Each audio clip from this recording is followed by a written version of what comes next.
Hey, it's Allison here with A Taste of Therapy, where every week I'm bringing you new recipes that are just good for your soul. Not only do they taste good, but they help you have the best day ever because I mix in some mindset techniques while you're making the recipe.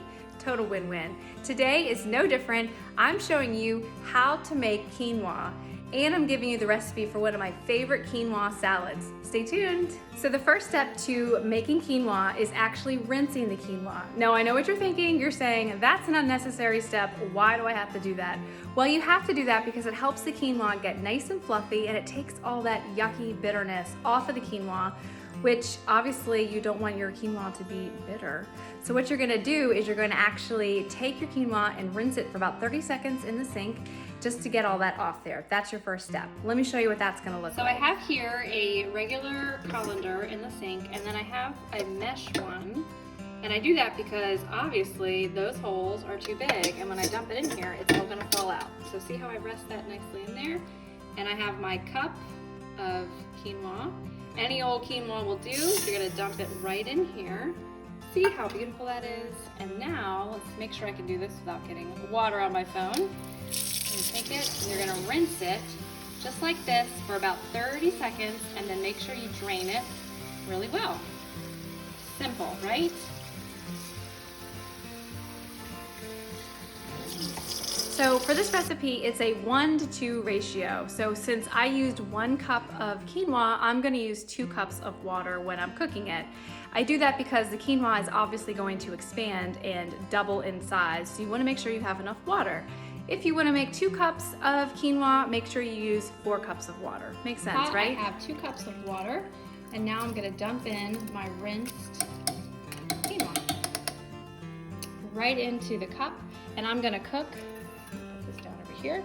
I'm going to cook this on medium-high heat for about 15 minutes until the water starts to boil. So since we have the next 15 minutes or so while the quinoa is cooking, let's do a little mindset work, shall we?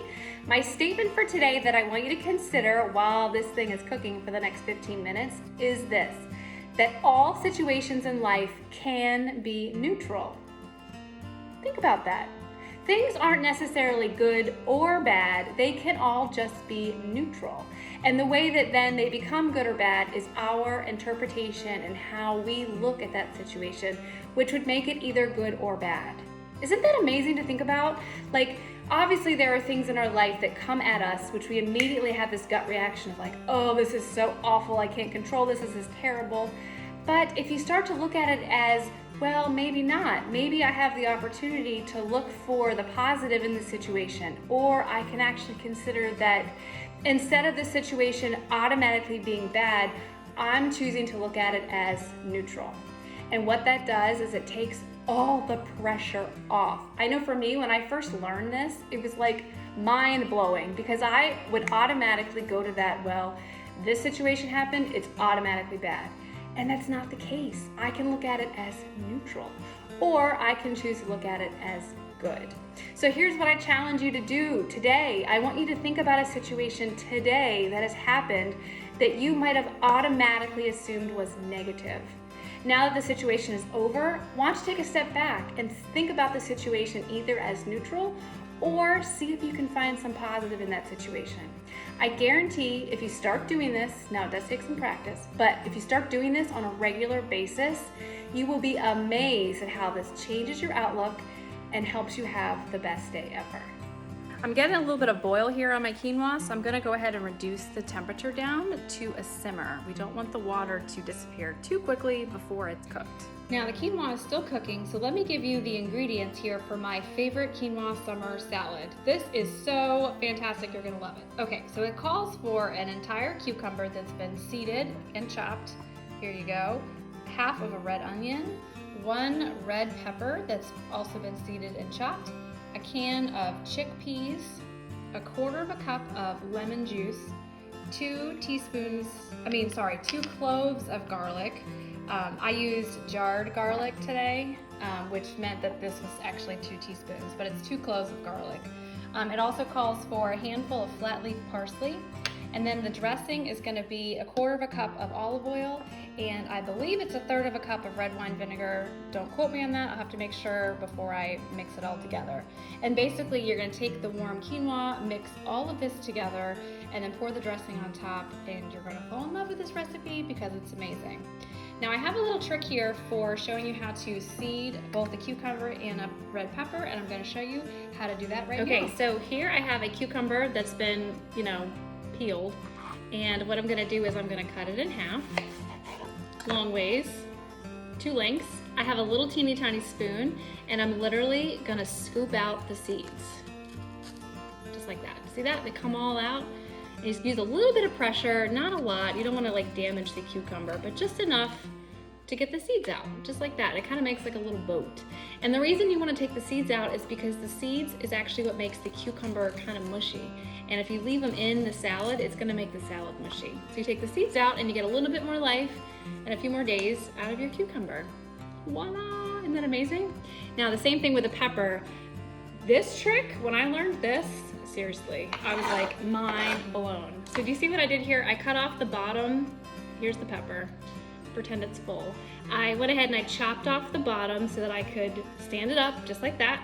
And then I turned it over onto the stem side, just like that. And then you're gonna take your knife and you're gonna slice like this around the seeded part. Have you ever cut into a pepper and then gotten the seeds all over your knife, all over the table, all over everything? It's so annoying. But if you do it like this, you avoid the seeds all together, and then you just kind of rotate it around. Isn't that amazing? And then you throw this away. And then you got your pepper pieces, which then you can slice up and dice up. So as you can see here, it has been exactly 12 minutes and my quinoa is cooked perfectly. Let me show you. Do you see how there's absolutely no water left in the pan? It's all been absorbed. And look how fluffy and perfect this is. You know your quinoa is cooked when the water is all gone, and you can see on my spatula, those little tiny little rings have separated off from the pieces. I'm not sure what those are called, but that's how you know it's cooked, when those things have come off. Then what you can do is you can take this out of the bowl, out of the pot rather, add to a big bowl and just season with a little bit of salt, and you are good to go. This, my friends, is how to make the perfect quinoa. So here I have all of my ingredients ready to go, and I'm gonna dump them all into my warmed quinoa. In this bowl, I mixed the dressing ingredients, which was the olive oil, the red wine vinegar, the garlic, the salt and pepper, and the lemon juice. And I told you I didn't remember how much vinegar, red wine vinegar. It's actually a tablespoon. Don't do 1/3 cup, that would be way too much. So it's a tablespoon of red wine vinegar to 1/4 cup of the olive oil. And then you're just gonna mix it up just like this. And a little bit of salt and pepper to taste, whatever you like. And that's it. So now we're just gonna literally dump all of these ingredients into the bowl. There goes the red pepper, there goes the cucumber and the red onion, chickpeas, and last but not least, we're gonna drizzle our delicious dressing right on top. I'm gonna give this a stir and enjoy. All right, my friends, that's it. Look at this finished product. Look how pretty that is. Oh, and then don't forget, sprinkle in your parsley right on top. Voila. Thank you so much for tuning in today and for letting me show you how to make quinoa and this amazing salad. I can't wait for you to make this recipe, and I can't wait to hear how much you love it. Please give me a like, comment if you like this video. I can't wait to hear about it. And I look forward to cooking with you again next week. Thanks for tuning in. Bye.